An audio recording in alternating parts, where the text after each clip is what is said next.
여호수아 15장 1절부터 12절, 20절부터 63절까지입니다. 유다 지파의 경계. 여호수아 15장부터 19장까지는 이스라엘 민족의 12지파가 어떻게 가나안 땅을 분배해 받았는지에 대한 내용이 소개되어 있습니다. 여호수아 10장과 11장에서 벌어진 가나안 원주민들의 연합군과의 거대한 전쟁에서 승리한 이스라엘 백성들은 가나안 땅의 주요한 지점을 대부분 점령하게 됩니다. 이스라엘 민족을 크게 위협할 만한 적대 세력은 모두 이 전쟁에서 물리쳤고 이제 험한 산악 지역에 자리 잡고 있는 소수의 적들만 남아있게 되었습니다. 가나안 땅 정복 전쟁의 기간이 대략 5년 정도로 보고 있습니다. 이스라엘 백성들이 요단강을 건너 가나안 땅에 들어온 지도 꽤 많은 시간이 지난 것입니다. 많은 백성이 오래된 정복 전쟁으로 지쳐 있었고 이제 더 이상 큰 전쟁을 할 필요가 없었으며 세월도 많이 흘렀기 때문에 하루라도 빨리 기업을 분배받고 땅에 정착하기를 원하고 있었습니다. 그래서 남아있는 소수의 적들은 각 지파가 알아서 소탕하는 것으로 정하고 제비를 뽑아 각 지파가 땅을 분배하기에 이릅니다. 제비를 뽑아 땅을 분배받은 후 제일 먼저 정착을 시도한 지파는 유다 지파였습니다. 유다 지파는 이스라엘 12지파 중에서 가장 크고 강대한 지파로서 장자 역할을 감당하는 지파였습니다. 오늘 우리가 배울 여호수아 15장은 장자 지파의 역할을 감당하고 있는 유다 지파가 어떻게 분배받은 땅과 기업을 정복해 나가는 과정과 모습을 보여주고 있습니다. 다른 지파보다 크고 강했던 유다 지파는 앞장서서 자신들이 분배받은 기업에 잔존하고 있던 원주민들을 몰아내는 일을 시작하게 됩니다. 본문 1절부터 12절까지는 유다 지파가 분배받은 기업의 지명과 경계 지역을 소개하고 있고 13절부터 19절까지는 유다 지파의 지도자였던 갈렙이 그의 기업을 정복하는 과정과 모습을 보여주고 있습니다. 20절부터 마지막 63절까지는 유다 지파에 속한 각 가족들이 분배받은 구체적인 지역을 소개하고 있습니다. 우리는 이 중에서 유다 지파가 분배받은 기업과 경계에 대한 내용을 살펴보고자 합니다. 그리고 유다 지파가 분배받은 기업과 땅의 경계지를 기록한 오늘 말씀을 통해서 우리가 배울 수 있는 교훈과 메시지는 무엇인지에 대해서 알아보는 시간을 가져보도록 하겠습니다. 첫 번째로 오늘 말씀을 통해서 우리는 하나님의 섭리대로 땅과 기업이 분배되었다는 것을 알 수 있습니다. 본문 1절을 보시기 바랍니다. 또 유다 자손의 지파가 그들의 가족대로 제비 뽑은 땅의 남쪽으로는 에돔 경계에 이르고 또 남쪽 끝은 신광야까지라. 하나님이 가나안 땅을 이스라엘 백성들에게 기업으로 나누어 주시는 방법은 제비를 뽑아서였습니다. 그 당시 구체적으로 어떤 방법으로 제비를 뽑았는지 정확하게 알 수는 없지만 그러나 제비를 뽑았다는 의미에서 알 수 있듯이 자신들이 가지고 싶은 땅을 마음대로 선택할 수 있는 것이 아님을 알 수 있습니다. 우리말로 쉽게 하면 무작위 추첨을 통해서 각 지파가 땅을 분배받게 되는 것입니다. 모든 지파 중에서 유다 지파가 제일 먼저 제비를 뽑아 기업을 분배받은 것 같습니다. 유다는 원래 야곱의 네 번째 아들이었습니다. 그런데 첫 번째 루벤과 둘째, 셋째 시므온과 레위가 하나님과 아버지 야곱 앞에서 큰 잘못을 저지르게 됩니다. 그래서 자연스럽게 장자의 권리가 유다에게 넘어오게 됩니다. 그리고 하나님은 이 유다 지파를 통해서 다윗 왕이 세워지도록 섭리하시고 이를 통해 메시아이신 예수 그리스도가 나오도록 계획하십니다. 그래서 유다 지파가 장자이면서 동시에 모든 지파 중에 가장 크고 강한 지파가 되도록 축복하여 주십니다. 유다 지파가 장자로서 제일 먼저 땅을 제비 뽑아 분배받게 되고 제일 먼저 정착을 위한 전쟁을 시작하게 됩니다. 기업을 분배받음에 있어서 하나님이 제비를 뽑게 하신 것은 인간의 공로를 따라 얻은 것이 아니라 하나님의 은혜로 얻게 된다는 것을 강조하기 위함입니다. 12지파가 각 지파별로 땅을 얻을 때도 제비를 뽑았지만 지파 안에 속한 가족들이 땅을 얻을 때도 제비를 뽑아 분배가 되었습니다. 1절에서 12절에서는 유다 지파 전체가 얻은 땅을 20절에서부터 63절까지는 유다 지파 안에 속한 가족들이 분배받은 땅의 지명을 세세히 기록하고 있습니다. 계속해서 제비를 뽑아서 나누어 주었다는 것을 강조한 이유가 인간의 의지대로 된 것이 아니라 하나님의 뜻대로 되어졌다는 것을 말씀하시기 위해서입니다. 하나님의 뜻대로 분배되었다는 것은 하나님께서 각자에게 가장 합당한 땅의 크기와 장소를 허락하셨다는 것입니다. 인간이 선택하고 인간이 고를 때에는 욕심이 끼어들 수밖에 없습니다. 내 욕망과 잔머리가 동원됩니다. 어떻게든 조금 더 좋은 곳, 더 가치 있는 곳, 더 비싸고 좋은 노른자 땅을 얻으려고 혈안입니다. 만약 제비를 뽑는 방법이 아니었다면 분명 이스라엘 지파 안에 서로 좋은 땅을 얻겠다고 갈등과 싸움이 발생했을 것입니다.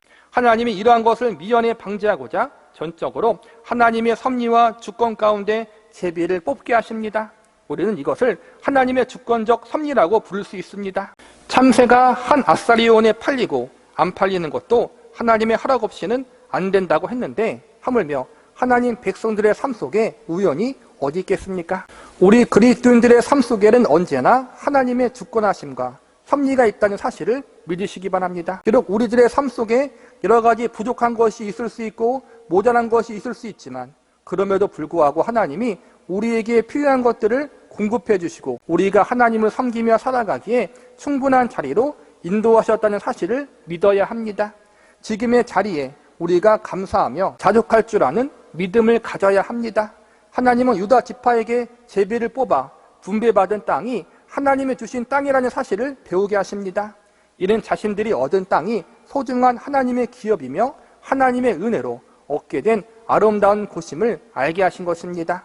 그리고 하나님께서 주셨다는 사실을 알 때 자족하는 마음이 생기게 되는 것입니다.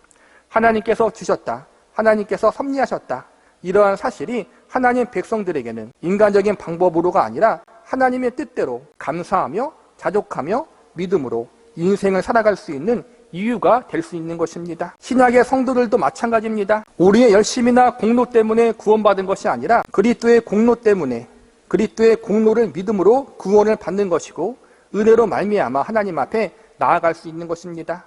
성도의 삶도 이와 동일합니다. 우리를 은혜로 구원하신 하나님께서 우리들의 인생과 삶을 은혜 가운데 주관하시고 인도하고 계심을 믿어야 합니다. 나에게 허락되어진 환경들, 여건들이 비록 100% 만족스러울 수는 없지만 때로는 나를 힘들게 하지만 그 가운데 하나님의 뜻이 있고 섭리와 계획이 있다는 사실을 알아야 합니다. 하나님의 주관하신 인생이라면, 하나님이 허락하신 인생이라면, 환경이라면 우리는 그 안에서 감사할 줄 알고 자족할 줄 아는 믿음의 사람들이 될 수 있어야 합니다. 두 번째로 오늘 말씀을 통해서 우리는 하나님이 약속을 지키셨다는 사실을 알 수 있습니다. 본문 3절과 4절을 보시기 바랍니다. 아그라빔 비탈 남쪽으로 지나 신에 이르고 가데스 바네아 남쪽으로 올라가서 헤스론을 지나며 아달로 올라가서 돌이켜 길가에 이르고 거기서 아스본에 이르러 애굽 시내에 나아가 바다에 이르러 경계의 끝이 되나니 이것이 너희 남쪽 경계가 되리라. 1절부터 4절까지는 유다 지파의 남쪽 경계가 어떠한지를 보여주고 있습니다. 여호수아 15장의 마지막 대부분 말씀을 보면 유다 지파가 얻게 되는 남쪽, 북쪽, 동쪽, 서쪽 땅의 경계와 지명을 소개하고 있습니다. 다른 지파에 비하면 엄청나게 많은 지역을 얻게 되는데 이는 하나님이 야곱을 통해서 약속하신 부분을 성취하는 것이라고 볼 수 있습니다. 창세기에 보면 야곱이 자녀들을 위해서 기도해 주는 장면이 나오는데 이 기도는 하나님의 뜻과 계획이 담긴 애연적 성격을 지니고 있습니다. 하나님이 야곱의 자손들을 향하여 하시고 싶으신 약속들을 야곱의 입을 빌려서 야곱의 기도 형식으로 알려주고 계신 것입니다. 유다 지파에게 주신 지명에 대해서 짧은 시간 안에 그 땅이 어떠한 땅인지 상세하게 말씀드리기가 쉽지 않습니다. 간단하게 정리하자면 하나님께서 유다 지파에게 넓고 좋은 땅을 주시되 야곱의 기도대로 되었다는 것을 알고 계시면 됩니다. 유다 지파가 얻은 땅은 포도 농사가 잘 되고 목축을 잘할 수 있는 그런 곳이었는데 그것도 하나님께서 약속하신 대로 되었습니다. 하나님께서 한번 정하신 약속, 선포하신 약속은 반드시 성취되어집니다. 야곱의 기도를 보면 유다 지파에 대해서 많은 약속의 말씀들이 선포됩니다. 기도의 내용을 보면 다른 지파보다 크게 번성할 것을 예언합니다. 이 예언의 약속은 지금으로부터 500년 전의 것인데 하나님은 그 약속을 잊지 않고 그 약속대로 유다 지파에게 큰 땅과 넓은 기업을 선물로 주었다는 것을 오늘 본문이 증거해 주고 있는 것입니다. 다른 지파들은 짧게 소개하고 있는 반면 오늘 63절에 이르는 긴 페이지 한 장을 모두 할애하면서 유다 지파의 기업을 소개하는 것은 이처럼 하나님이 야곱을 통해 하신 약속을 지키셨다는 것을 보여주고 있는 것입니다. 또한 이렇게 이름도 어렵고 발음하기 어려운 지명들을 일일이 기록하게 하신 이유는 하나님께서 이스라엘 백성들에게 약속을 구체적으로 이루어 주셨다는 것을 보여주시는 것입니다. 하나님께서 단순히 약속대로 가나안 땅을 주셨다고 짧게 기록해 두지 않고 유다 지파에게 주신 땅이 어디라고 상세하게 밝혀두신 것은 하나님께서 약속을 이루시되 구체적으로 이루어 주신다는 것을 보여주신 것입니다. 특별히 후대의 사람들에게 하나님이 아브라함에게 약속하셨던 가나안 땅을 이스라엘 백성들에게 진짜로 기업으로 주셨다는 사실을 확실하게 알려주기 위해서 그 많은 지명들을 기록하게 하신 것입니다. 하나님의 약속은 가짜가 아니다. 성경 기록된 말씀이 진짜이다. 이러한 사실을 1절부터 66절에 이르는 그 긴 본문 가운데 그 많은 지명들을 일일이 다 기록하심으로 알게 하신 것입니다. 이 약속들은, 이 기록들은 신화나 거짓으로 꾸며낸 이야기가 아니라 실제적인 역사이며 하나님이 이 역사 가운데 일하시고 섭리하셔서 약속대로 이스라엘 백성들에게 이 땅을 기업으로 주셨다는 사실을 밝히기 위해서, 후대에게 확실하게 알려주기 위해서, 역사성을 강조하기 위해서 이스라엘 백성들에게 기업으로 준 땅의 이름들을 다 밝혀두신 것입니다. 이 말씀을 통해서 우리는 하나님이 살아계신 분이시며 역사 가운데 실존하신 분이심을 알 수 있습니다. 단순히 성경 말씀에 기록되어 있는 분으로 끝나지 않고 우리가 숨쉬고 있는 이 창조 세계 속에서 피조물들을 다스리시고 통치하시고 계시는 역사의 주관자요 만왕의 왕 되시는 하나님이심을 우리가 배우게 되는 것입니다. 하나님은 죽어있는 분이 아닙니다. 하나님은 이름만 있는 바지 사장 같은 존재가 아니라는 것입니다. 인간이 만들어낸 거짓 우상이나 신이 아니라는 것입니다. 그분은 살아계신 창조주 하나님이십니다. 그분은 이 세상을 다스리시는 전능자이십니다. 그분은 당신이 택한 백성들을 영원히 책임지시고 인도하시는 신실하신 약속의 하나님이십니다. 하나님의 백성들의 삶을 가장 선하고 유익한 길로 인도하여 주시는 섭리자 하나님이십니다. 우리가 믿고 섬기는 하나님, 그 하나님이 이러한 하나님이심을 우리는 알아야 합니다. 말씀을 마무리하겠습니다. 오늘 본문에서 우리가 배울 수 있는 가장 중요한 교훈은 우리가 섬기는 하나님이 우리의 인생을 책임지신다는 것입니다. 그리고 하나님 백성들에게 가장 선하고 유익한 길로 인도하신다는 것입니다. 하나님이 가장 기대하시는 것은 우리가 믿고 섬기는 하나님이 어떠한 분인지 온전히 알아가는 존재로 우리들이 자라나고 성장하는 것입니다. 하나님의 약속도 결국은 약속하신 하나님이 어떠한 분이신지 온전히 알아가게 하는 하나님의 교육적 도구입니다. 약속하신 하나님이 약속을 지키시는 신실하신 하나님이심을 우리가 알게 하심으로 그 하나님만 바라보고 의지하도록 만드는 역할을 하는 것입니다. 유다 지파를 강한 지파로 세우시고 유다 지파를 축복하신 하나님은 오늘날 우리에게도 그렇게 일하시기를 원하고 계십니다.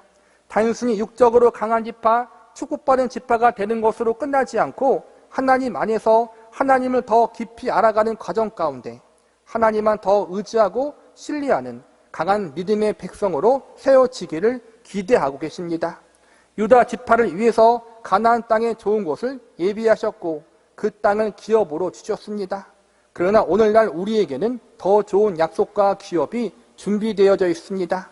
그것이 무엇입니까? 바로 하나님이 우리의 아버지가 되신다는 약속과 하나님이 우리를 위해서 천국의 영원한 기업을 예비해 놓으셨다는 것입니다. 오늘 여호수아 15장 마지막 절인 63절을 보시기 바랍니다. 예루살렘 주민 여부수 족속을 쫓아내지 못하였으므로 여부수 족속이 오늘까지 유다 자손과 함께 예루살렘에 거주하니라. 사실 이 말씀이 유다 지파가 범했던 가장 큰 실수요 연약함이라고 할 수 있습니다. 이렇게 하나님의 큰 은혜와 축복을 받은 유다 지파였지만 그들은 예루살렘의 여부수 족속을 쫓아내지 못하는 잘못을 합니다. 하나님은 분명히 모든 가나안 원주민들을 진멸하고 쫓아내라고 했는데 그러지 못한 것입니다. 유다 지파뿐 아니라 이스라엘의 모든 12지파들이 유다 지파처럼 험한 산악지역이나 견고한 성읍에 눌러앉아 있는 원주민들을 쫓아내지 못하는 잘못을 범합니다. 그리고 그 결과 나중에 이들이 이스라엘 백성들을 우상 숭배 문화로 오염시키는 일에 앞잡이가 되어버립니다. 그리고 훗날 이들이 강력해짐으로 이스라엘 백성들의 것을 빼앗고 약탈하는 강도로 변해 두고두고 이스라엘 백성들을 괴롭히는 일을 자행합니다.